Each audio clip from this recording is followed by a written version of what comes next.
for joining us. Sorry about that. It started Yeah. recording. So yes, thank you guys so much for coming. And this morning we've got the wonderful Janice Strickland, who's from Totara Hospice.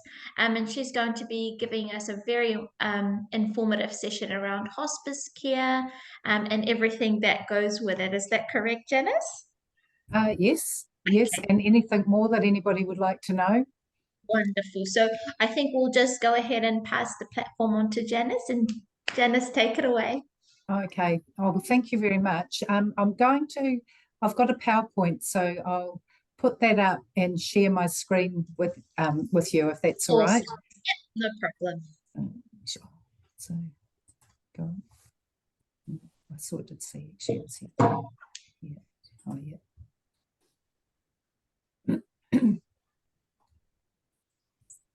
Pardon? You need access for that. I need access to be able to share my screen with you. How do I do that? Are you able to give me that, Nimwa? Let me just have a quick look. Apps. Oh, share screen. Oh God. Okay. Sorry, just 1 second.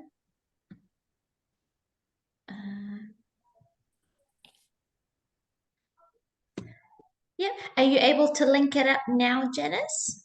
Let's have a look. Yes, I can. And Awesome. Because I've shared the screen with you. yep. So I've just got one of my colleagues here. Sure. Just helping me with this. So no problem. Excellent. There we go.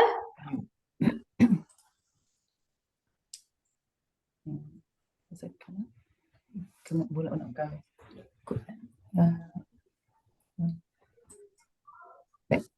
Yeah. Yeah. Okay. Oh, thank you very much. If you want more, the screen here, you can press more. Oh, okay. All right. Perfect. Okay. Thank you very much. So can you all hear me? Yes. Yep. Oh, great. Well, thank you. Well, like Emma said, my name's Janice, and I'm from Totara Hospice. I'm one of the nurses here. And what I wanted to just talk today a little bit about is how hospice has changed over the years, because it started at Totara, it started 40 years ago, and it was to provide care for people with cancer. And that is the impression that a lot of people now have, is that the only people that we actually care for are people with cancer, and they associate it very much with dying. And that's not all that we do, and we want to make sure that people understand that. So it's changed very much over the last 40 years. So many of you will have had some connection with hospice, whether it be with a family member or a friend or a colleague. And this means that you've experienced people that have been sick and sometimes suffering, often dying. So they're not happy thoughts, and they're not thoughts that a lot of people actually it's not a subject people actually want to talk about. So I apologise ahead of time if some of what we talk today does prick some emotions that make you feel a bit sad. But what I also want to get across to you is that for us working in this environment, it's fulfilling and it's enriching, and it's such a privilege to do the work that we do. And our aim is actually to make the journey better for everybody. And that includes all those that love them. So the major areas that I actually want to talk about today is what is palliative care and what does it mean, why we want to have conversations about giving and receiving palliative care, and what hospice offers, both at hospice and in the community, because there's so much more that we offer now that people often don't realise.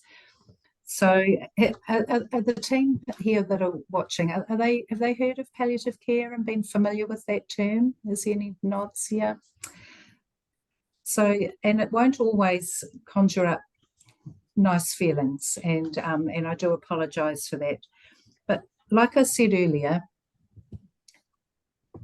palliative care refers only to, used to refer only to people with cancer. But this is a major change that has happened over the last few years. It now refers to people with long-term conditions. And this is people like with heart failure, lung disease, respiratory failure like the COPD, people with liver failure, kidney failure, people that have had strokes, neurological conditions like motor neurone disease and dementia. And so we all know people in our community that have any of these conditions. And sometimes people live for a long time with these conditions, but a lot of the treatment that we receive and having these conditions is actually palliative, because it's just managing the symptoms. And the ultimate definition really is that it's for people with a life-limiting illness. So they don't call it a terminal illness and they don't call it cancer. That's for people that have a life-limiting illness that can be any one of these illnesses. But the priority goal for anybody with receiving palliative care is that their quality of life is improved and maintained. So it's not about staying locked into a world of fear. It's not about stopping what you enjoy. It's about keeping it all, and it's not about keeping it all to yourself and doing it alone.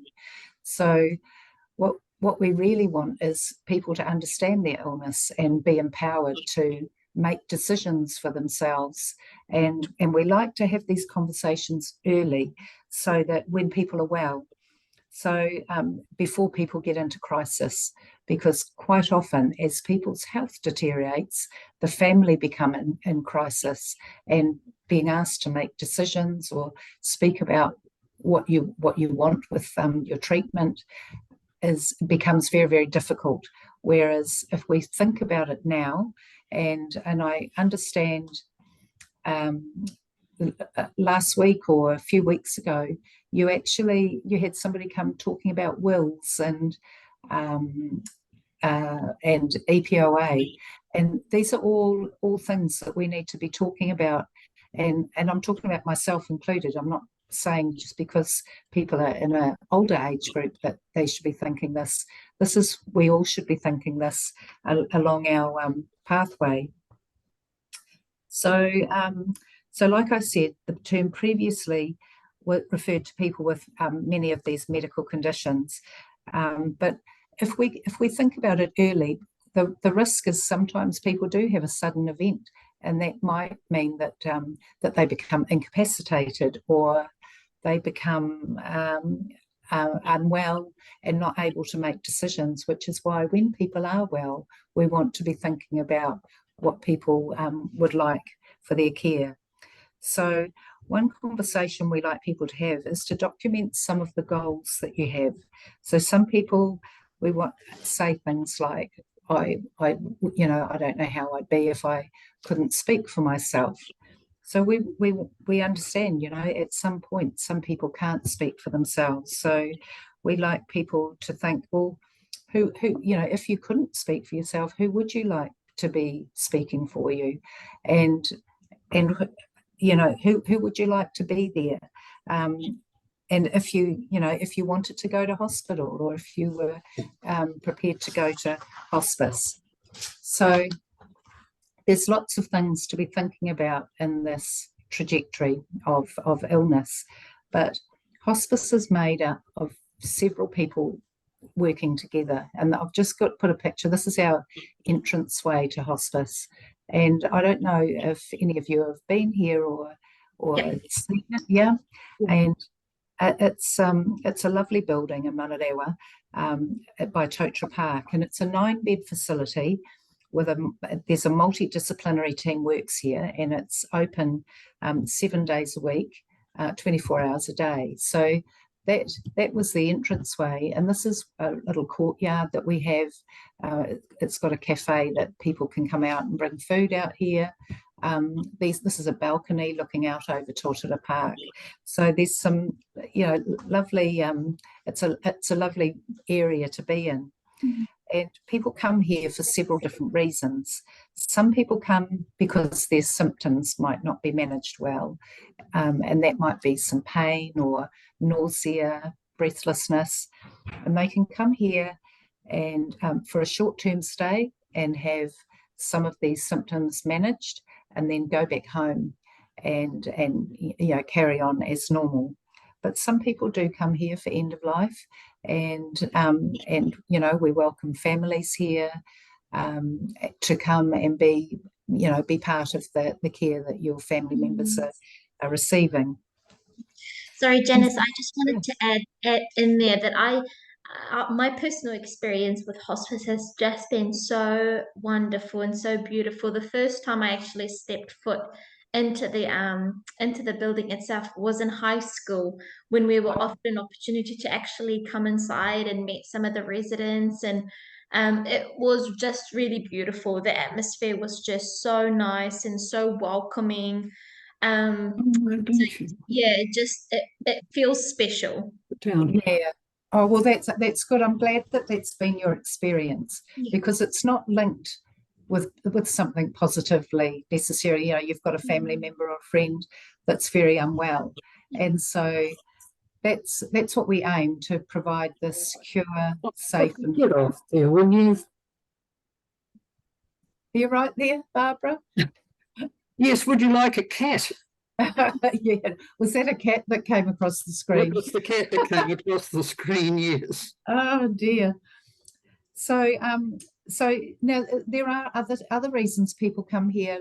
Like a lot of people want to be at home through the duration of their illness. They don't want to go to hospice, but if sometimes the family becomes in a bit of crisis, and that somebody's health deteriorates a little bit, and it takes a little while to get community supports established. So people might come for a few days just while that happens, and then go back out again.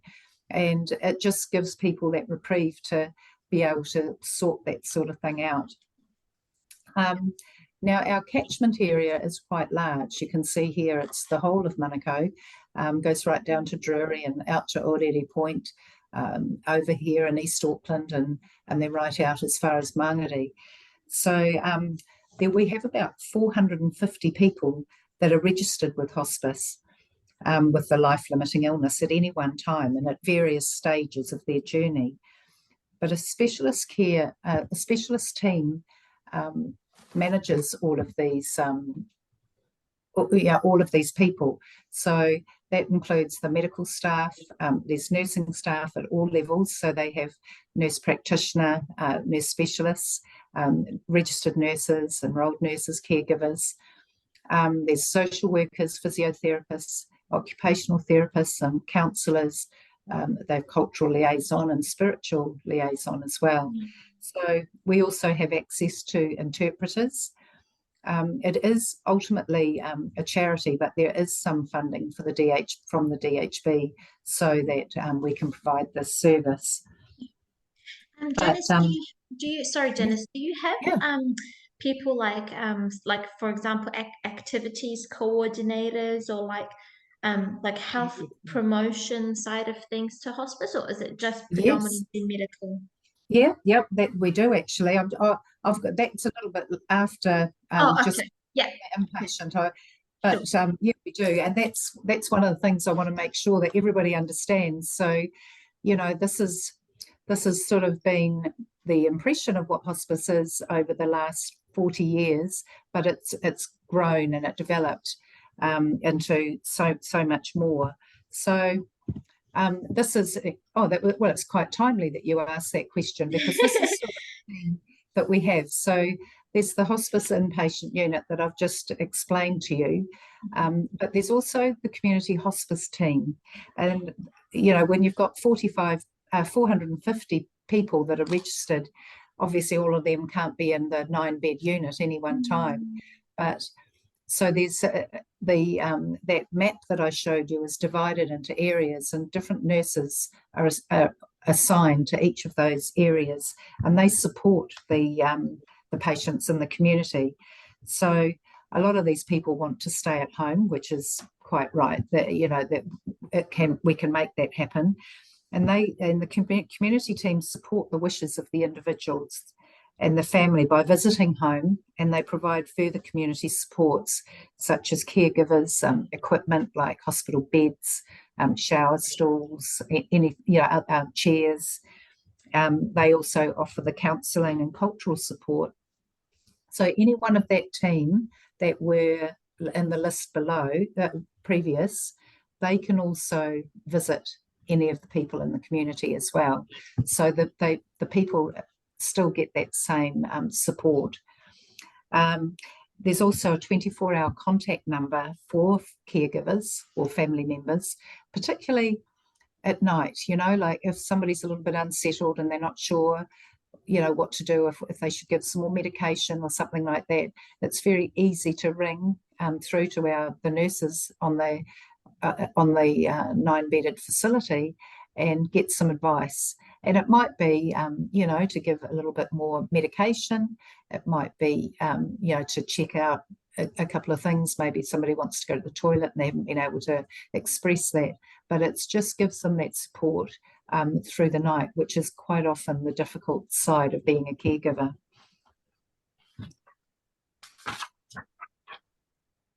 Now, we have several programs. Now, what have I got here? Oh, so the whole team is available to be coordinated by the nurse. So we do have several programs. Now, this is the first one, and it's called a Living Well program. And this is a 5-week program for people that are living with the life-limiting illness, but they don't require, frequent medical and nursing input. So these are the people that, they've been living with their illness for a long time, and it might be that things are starting to just get a little bit more difficult, and so each week there's a topic discussed, and you can see that on those topics the intention is to empower people really to make decisions for themselves, so plan for the future and keep quality of life as a priority. So they prepare people for the future while they're keeping well. That's knowing how and who can help provide assistance, should they need it, how to get assistance, how to keep the best health, and that's regarding food, exercise, how to deal with fluctuating emotions, because it's a roller coaster when you're unwell, particularly if you're having multiple admissions to hospital and you're getting overwhelmed with different people around. And it also includes creating legacies, saying what you'd like to happen to you as you progress towards end of life. And we have a volunteer team that helps support a lot of those services as well. Other groups that we have, there's a caregivers group, and that's about your own well-being if you're a caregiver. And being able to be compassionate for yourself, and that's a 4-week program. There's also a men's fellowship group, and this is one that I went into this fellowship group the other day, and all the men were there. They're all living with a life-limiting illness, and they were making wooden toys, I think, because they have markets here and that sort of thing, and they were making it, and they were just so engrossed in it, they didn't even notice I was there. But then there was another group that were planting vegetable pods, and it was just, but within that men's fellowship group, they're with like-minded men that are all facing the same challenges in their life, and they chat about what's difficult, what's easy, what some of the solutions are, and they find that very, very supportive. There's also a social connection group, and this might be what you're alluded to, Kimwa. This is for anybody's can come. They tend to divide. There's 2 groups. They divide one into I'm not sure there's not an exact cut-off age, but one's for younger people, one's for older people. but we have, in the young group, I know one of my ladies that's been with hospice for a few years had she's in her 80s, but she chooses to go to the younger group. And so and there they do crafts, activities, they have lunch, and they also connect and talk. But anytime through any of these groups, there's an outpatients clinic. So if somebody's there that has got questions or they want to be reviewed by any of these professionals, which could be the physiotherapist or the occupational therapist, they can be seen at the outpatients clinic. So it's all done at the same time. And is there a particular, sorry, Janice, is there a particular professional that runs that activities? Yes. Do they have to be like a diversional therapist or a social worker, or is it a variety? Yeah, there's the person that coordinates it is one of the occupational therapists, but the nurses have input on it for certain days. Yeah. And like the physiotherapist can come for if they're talking mobility and movement. So it's a multidisciplinary approach. That's awesome. Yeah. That's awesome. Yeah. Thank you. No, that's all right. Has anybody else got any questions that? Yeah, no, we just and then there's the bereavement group, and that so if somebody loses their loved one, it doesn't mean hospice stops having any value to you. Like if you're wanting to a bit more support, then there's the bereavement group that people can attend, and all the time we're trying to increase the availability of different groups. So and we are looking even in the future of taking some of these groups out to the community, like where transport's an issue for some people. We do have volunteer drivers that will pick people up and bring them in, but at the same time sometimes it's still quite difficult, for people over in the Mangere area, and it sometimes is easier for it to be held in their vicinity, and the same if there was one over East Auckland. And so we're just trying to think of other ways that we can include lots of other things. So yes, so like that that's a slide actually that we've had previously, but it's just to say that they all work together, and the outpatients clinic can actually service at any one time. But sometimes people just come in if they, like over the last few years, people haven't been able to get into their GP, because your GP is still your lead carer, but they can come in for a review to see the doctor if it's related to your illness that we're helping you with. And now thinking about the wishes, now this is a book, I don't know, some of you may have seen and may not have seen.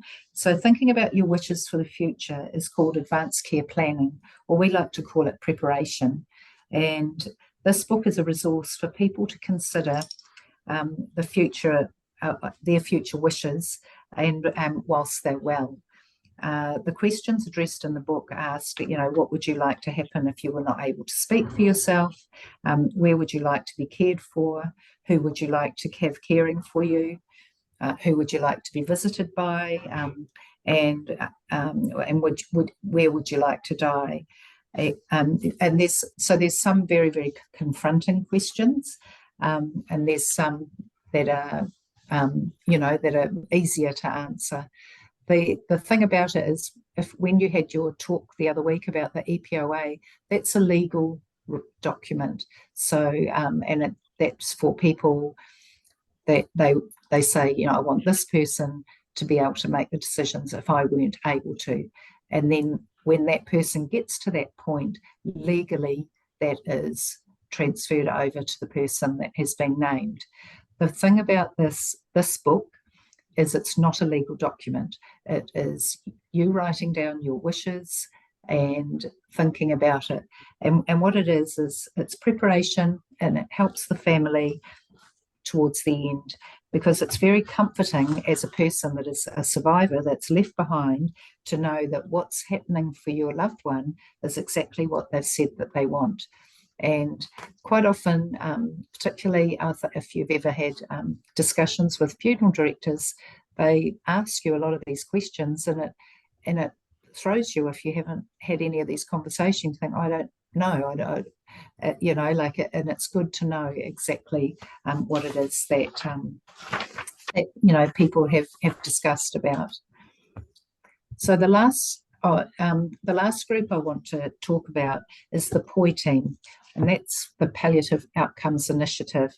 And this has been set up by the Ministry of Health with the aim of identifying people early in the community and educating people about what's available in the community to assist with their journey as their health worsens. So this session today is actually a part of what that POI team does. And we're mainly advisory to the GP. It's the multidisciplinary team that meets weekly.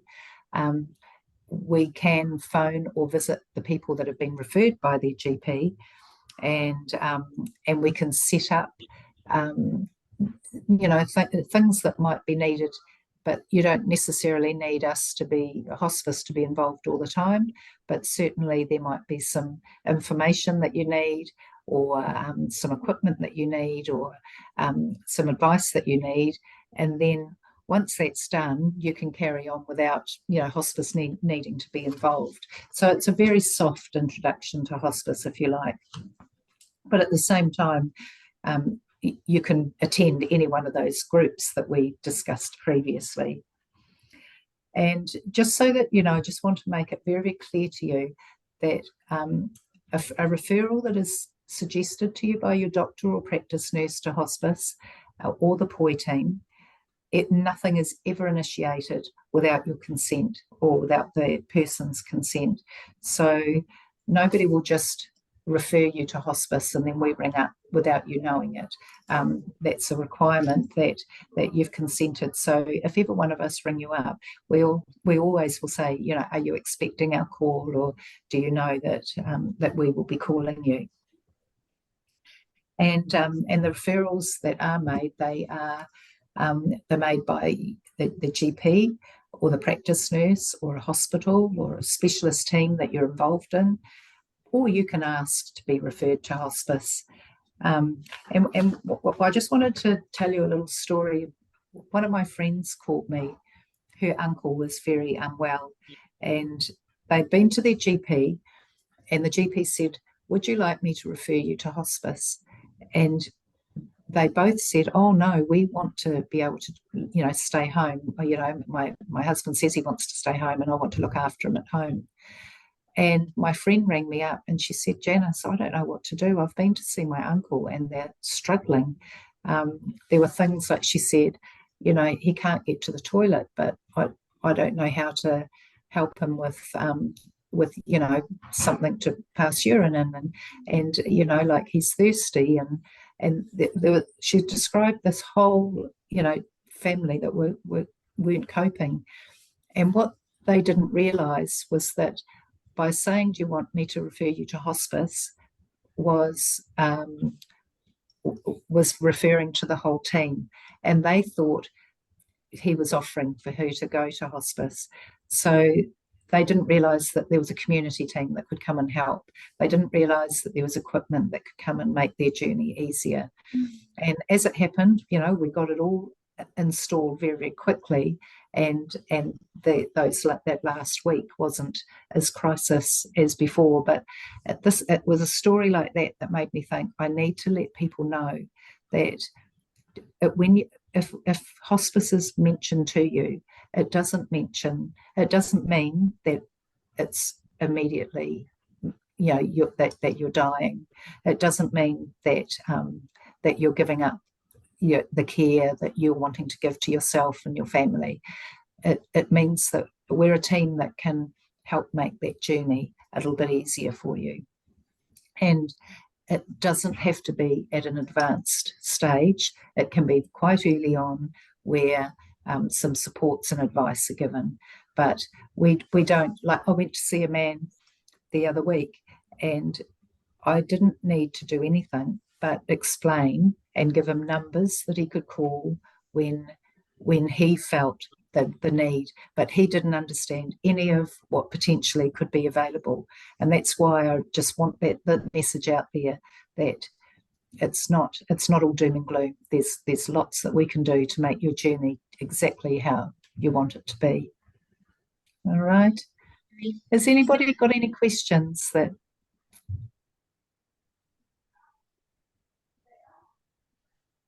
Yeah, I've got a couple. Yeah, sure. Is that Barbara? Yes. Yeah. Are there too many, I'll get this the right way around, are there too many people for what hospice can accommodate? And I'm not talking about your beds, I'm talking about the whole program that you offer. Are there more people out there in the community needing it than you can actually get to? There are, like I said, there's about 450 now. I suspect that there is a ton more people out there, all these people that are living with these other conditions, but it doesn't mean that we need to be involved all the time. Yeah.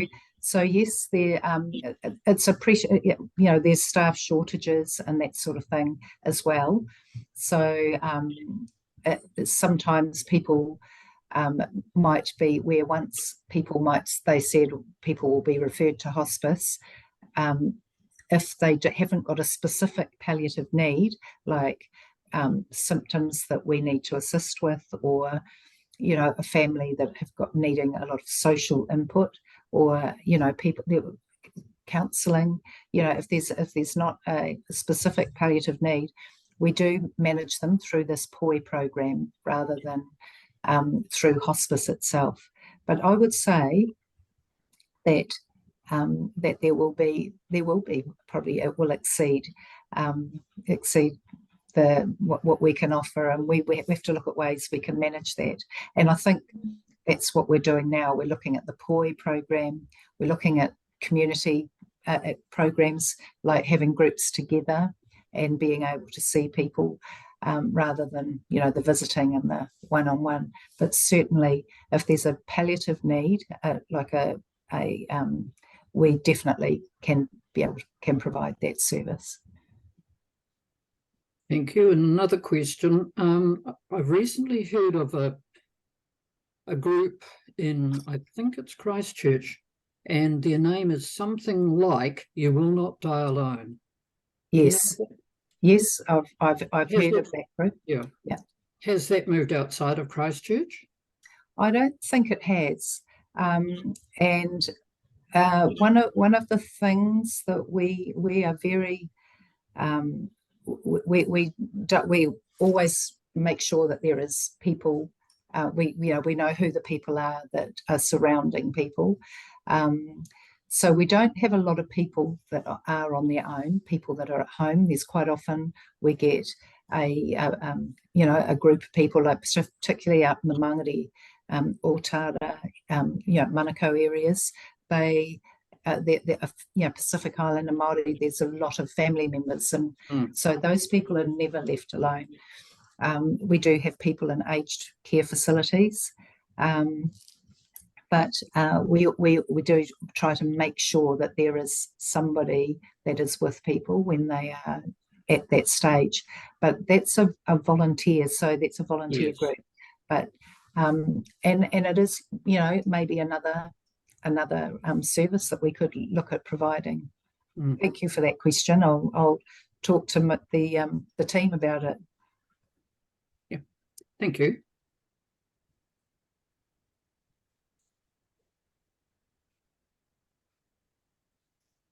So Ninwa, I haven't got anything further to add to that. Okay. For that session. But I'm more than happy to be contacted again if there's questions pop up. Awesome. I'm more than happy to, if people want something, something different that to talk about different, how else they can manage, or if they just want to email me. Oh, hello, Claire. this isn't a question, it's just a observation. And Yes. it's been worrying me for the last, over the years, because my first darling husband died when he was 40, and he was in Wellington Hospital, and they were absolutely wonderful there. But all of a sudden, I felt that they just wanted to move him on, because they asked me if I wanted him to go to hospice, and I thought, well, no, because he's being so well looked after where he was. But they sort of impressed upon me that he should be there, so they moved him, and he was in such pain with the moving. And then he died the next day. So I just wondered if they still did that, just didn't want people in the hospital because they were dying. Well, people do go to hospital, and people do die in hospital. But one thing about people that, particularly with people that are living with like maybe a heart condition or a lung condition, they've had it for years. It's not like they got it, the heart failure 2 weeks ago. So, but they also have had a lot of hospital admissions in that time. So that's been their, the place where they have felt they have been able to do something for them, and it has been the place where they have felt safe and secure. And so quite often, the doctors do say, you don't need to come back to hospital, but actually, what else do they do? We need to be able to control those symptoms. And if you haven't had trust already built with hospice, then you are going to, still want to go back to hospital. So I don't say to people, don't go back to hospital. Most people decide that they don't want to go back to hospital. Oh, he was already in the hospital. Yeah. And So, I did have a couple of family members who had to go to hospice, and they were wonderful. I just was wondering why they left it to the last minute. yeah, and that the other thing is, quite often hospitals are still in the mode of actively treating people, and they're still in the mode of thinking that there is something more that we can do, and that's where having these discussions about people thinking, if I would rather be somewhere else than be here. So it's giving people the choice to say, well, actually, I don't want to keep having that next bout of chemotherapy. It's making me feel very unwell, and it's it's never going to get me better.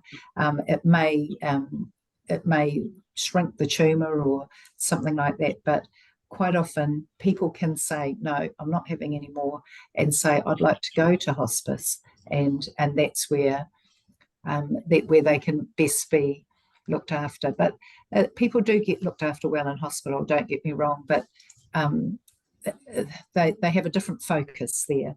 And then there's the busyness, whereas when we come to hospice, we try to make it a lot more serene. And so yeah, and I think maybe when your husband, I take it was quite a few years ago, people weren't speaking quite so openly about hospice, death, dying, wishes, and that sort of thing.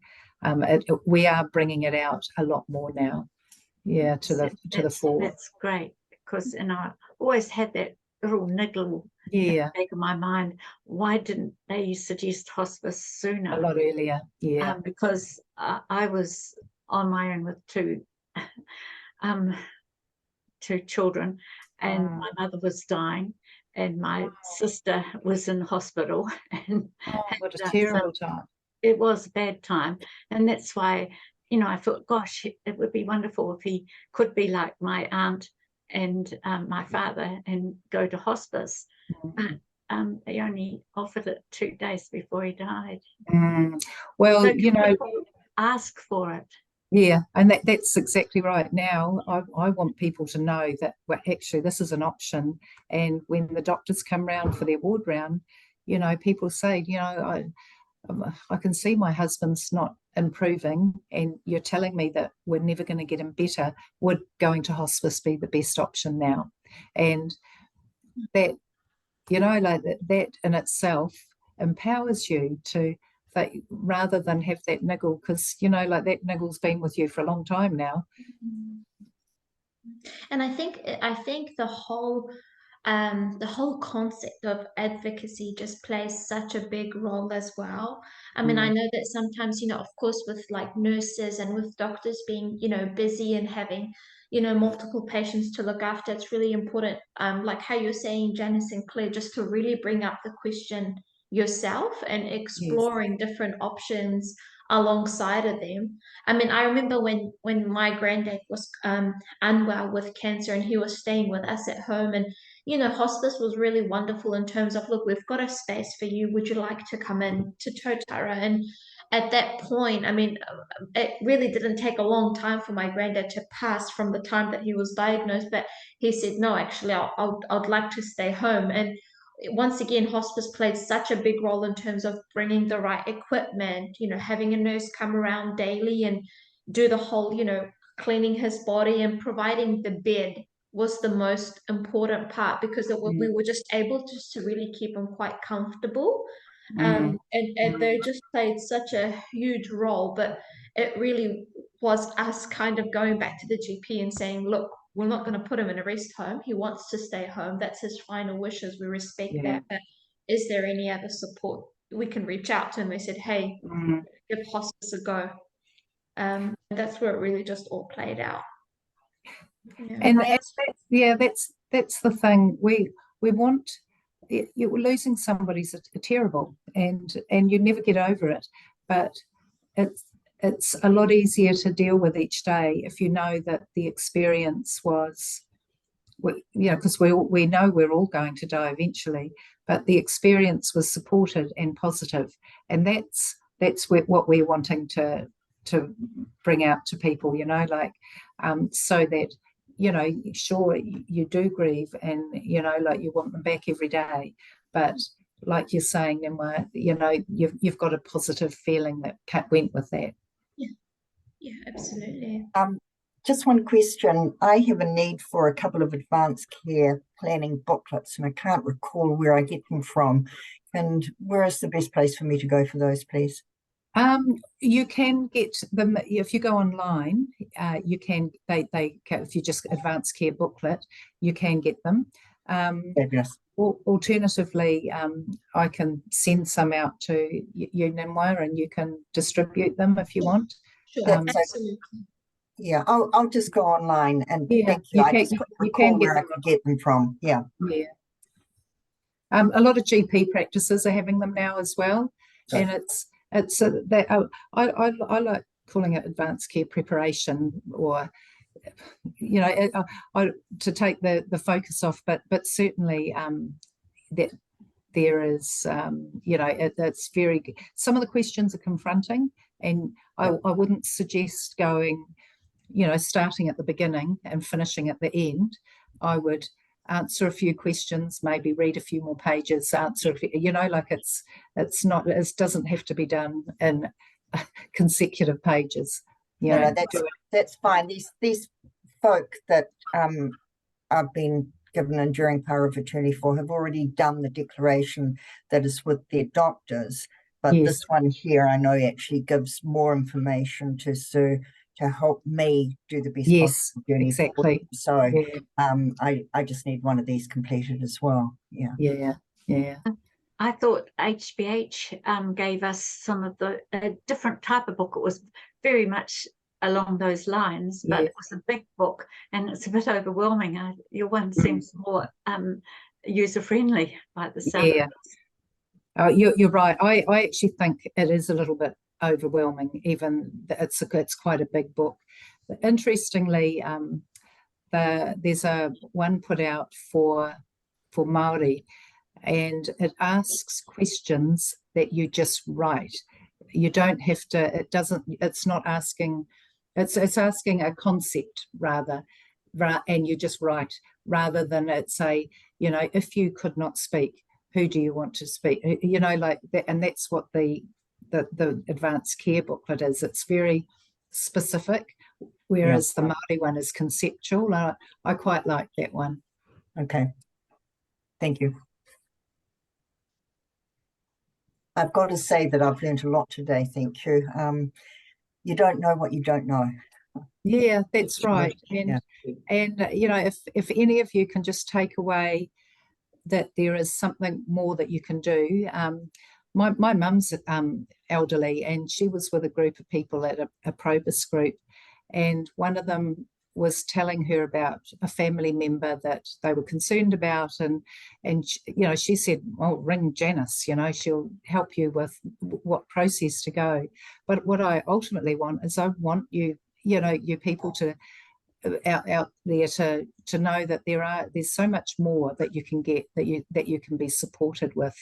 It's, you know, it doesn't have to be this crisis and struggle, or, you know, from the outset.